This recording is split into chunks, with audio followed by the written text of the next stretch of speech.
After a few months, the Bolshevik Party, later known as the Communist Party, staged a coup. The systematic fear of communist revolutions spreading throughout Europe reinforced one of the main anti-Semitic conspiracy theories contained in the protocols. The Jews were responsible for communism and for plotting this revolution. This false accusation is known as Judeo-Bolshevism. In 1919, it was translated into German. During the 1920s, various versions appeared in the United States, primarily in New York and Boston. At the same time, copies were sent to London and Japan in the original language. In 1921, it was translated into Italian, Swedish, and Norwegian. 2 years later, into Polish, and in 1925, it was available in Syria in Arabic. With the Protocols of Zion came new books promoting anti-Semitic conspiracy theories. Among the most well-known was The International Jew, the World's Most Important Problem, by Henry Ford, founder of the Ford Motor Company, which was translated into 16 languages, including German. Over the years, details of the text were modified to accurately address the current situation. While it is true that media outlets such as the New York Times, journalist Herman Bernstein of the New York Herald and British diplomatic journalist Lucien Vogue were responsible for publishing texts in which they denied the Protocols of Zion and accused them of being false. The truth is that the defamation had already been done, and a large part of European and North American society agreed with various items. During the 1920s, Adolf Hitler read the Protocols thanks to Alfred Rosenberg, a prominent thinker of the Nazi Party and author of the book The Myth of the 20th Century, in which he develops different Nazi racial theories. With these theories, Hitler confirmed his feelings and understood once again that, despite not having written these publications, his beliefs were reaching the heads and hearts of many people. In his book Mein Kampf, Hitler claimed that the Protocols reveal the nature and activity of the Jewish people and set forth its ultimate aims. Upon coming to power in 1933, Hitler did not directly refer to the Protocols in his public speeches, but he occasionally repeated many of the lies contained in the publication. Among them was the claim linked to Judeo-Bolshevism. In the run-up to and during World War II, Joseph Goebbels, Nazi Germany's Minister of Public Enlightenment and Propaganda, believed he could exploit the Protocols of Zion to demonize Jews. However, a few years earlier, Goebbels had referenced the Protocols in his diary and wrote, "I believe the Protocols of the Elders of Zion are a forgery. I believe in the intrinsic but not in the factual truth of the Protocols." In short, Goebbels believed the publication in question was valuable enough to further the Nazi government's anti-Semitic agenda. Consequently, Julius Streicher, editor of the anti-Semitic newspaper Der Stürmer, published numerous articles during the 1930s based on ideas contained in the Protocols. The Nazi Party's central publishing house published 22 editions of the Protocols between 1919 and 1938. During World War II, the Nazis distributed large numbers of editions of the Protocols in every country they occupied.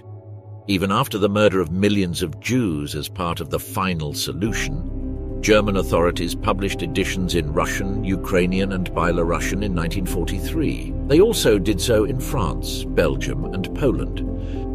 The silent rise that no one wanted to see. During the summer of 1919, Adolf Hitler joined the Information Office of the Bavarian military administration.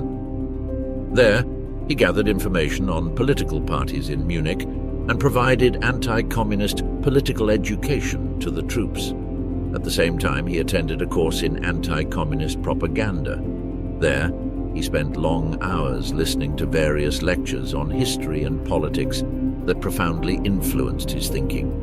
In August of that same year, Hitler gave his first anti-Semitic political speeches to soldiers. He quickly discovered his talent as a public speaker and began to hone it. His supervisor was positively impressed by his communication skills and asked him to respond in writing to a student's question about the Jewish question as a race. Hitler valued the trust placed in him and sought to write a perfect text in which he repeated lies about Jews based on economic, nationalist, and racial anti-Semitism. He also emphasized the urgent need for a nationalist government that would achieve once and for all the complete expulsion of the Jewish people residing in Germany. In September, he attended a meeting of the German Workers' Party, known by its acronym DAP, where he gave an impromptu speech that greatly impressed the party leaders who offered him membership.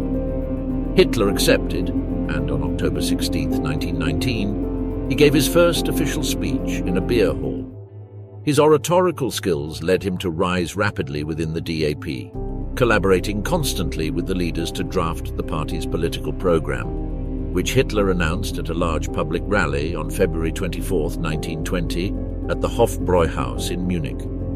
Shortly thereafter, the DAP became the NSDAP, the National Socialist German Workers' Party. In English, it became known as the Nazi Party. At the end of 1920, Hitler left the Bavarian army and moved into a small rented room near the city centre. From that moment on, he devoted himself entirely to politics. He began to receive increasing amounts of money, either from the benefits he received within the Nazi Party or from his political speeches. Finally, in mid-1921, Hitler established himself as the leader of the Nazi Party. The Geimlich letter sealed the beginning of a deadly ideology. In 1919, 10 months after the end of World War I, Hitler sent a manuscript in response to a conversation with Adolf Geimlich, a colleague at the Munich Military Intelligence Office.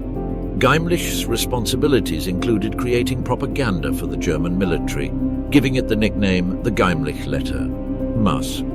Before writing it, Hitler spoke with Captain Ulrich Meyer, who suggested that Hitler speak with Geimlich to help popularize the idea that Jews were responsible for Germany's defeat in World War I. According to Marvin Heer, Dean of the Simon Wiesenthal Center, it is his first political writing in which he sets out his plans for the Jews. There is hardly a document more relevant to understanding World War II. It lays out the reasons for waging that war from the perspective of the man behind it, Adolf Hitler. Among some of the paragraphs, Hitler mentions that anti-Semitism is easily characterized as an emotional phenomenon, but that is incorrect. Anti-Semitism, as a political movement, cannot and should not be defined by emotional impulses, but by the recognition of facts. In his letter, Hitler takes for granted and declares the fact that Judaism is absolutely a race and not a religious association. He also calls Jews accumulators of wealth, seeking to conquer the world through money. He goes on to state that the danger that Judaism represents for our people is expressed in the undeniable aversion of large sections of our people.